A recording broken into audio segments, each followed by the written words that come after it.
Bienvenue sur Comme3Comme, le podcast produit par le blog wowcomcebo.fr. Aujourd'hui, on plonge dans un outil de com interne qui fait de plus en plus parler de lui, le podcast d'entreprise. On va regarder ensemble pourquoi ce format audio, il gagne du terrain dans le monde pro et comment il se positionne par rapport aux emails classiques ou aux réunions, quoi. Exactement. On va décortiquer un peu tout ça, les avantages bien sûr, mais aussi les défis que ça pose. Et puis comment les boîtes peuvent s'en servir pour mieux communiquer, former et même créer du lien en fait. Ce qui frappe en premier, je trouve, c'est le côté plus humain, d'entendre la voix d'un dirigeant ou même d'un collègue, avec les intonations, tout ça. Ça crée une connexion vraiment différente d'un texte, non? Ça paraît plus authentique. Ah oui, tout à fait. Cette humanité, c'est vraiment un atout majeur. Et il y a aussi l'accessibilité. Le podcast, on peut l'écouter partout, hein, en voiture, en faisant son jogging. Ça permet de toucher des équipes qui sont pas forcément toujours devant un ordi ou qui n'ont pas le temps de lire. Je pense aux commerciaux, par exemple, sur la route ou au personnel sur le terrain. C'est vrai que c'est pratique. On peut l'écouter quand on veut, ça bloque pas un créneau fixe dans l'agenda, et même en faisant autre chose. C'est quand même un gain de temps. On pourrait même s'en servir pour la formation continue, non? J'imagine des experts qui expliquent simplement des sujets un peu complexes. Oui, c'est une piste intéressante. Mais attention quand même, lancer un podcast interne, ça demande de la régularité. Faut pas commencer puis laisser tomber 3 mois après. Il faut planifier, trouver des sujets, des intervenants. C'est un vrai engagement en fait. Et la qualité sonore aussi, c'est important.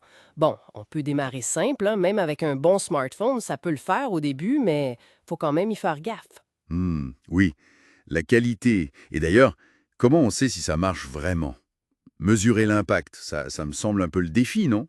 Surtout si les plateformes de diffusion interne donnent pas beaucoup de stats détaillés. C'est un point, ouais, c'est un point clé. Faut aller au-delà des simples chiffres d'écoute, qui disent pas tout. Ce qui est important, c'est de récolter des retours plus qualitatifs, vous voyez. Voir si les messages clés sont bien passés, si ça a un effet sur la culture d'entreprise, si les formations sont mieux comprises, par exemple.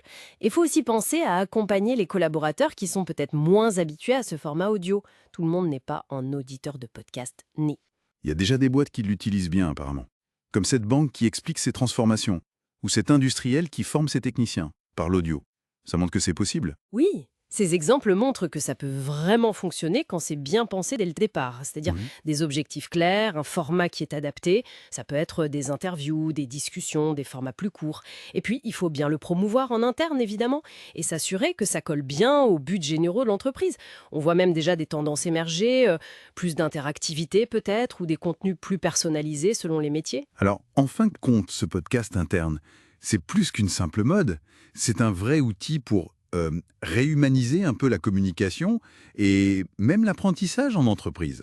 Disons que ça offre une alternative vraiment intéressante dans un monde qui est saturé d'infos écrites. C'est une autre manière de faire passer les messages. La question qui reste, c'est comment chaque entreprise peut adapter ce potentiel à sa propre culture et à ses défis spécifiques, quoi. Une bonne réflexion à poursuivre. Rendez-vous au prochain épisode.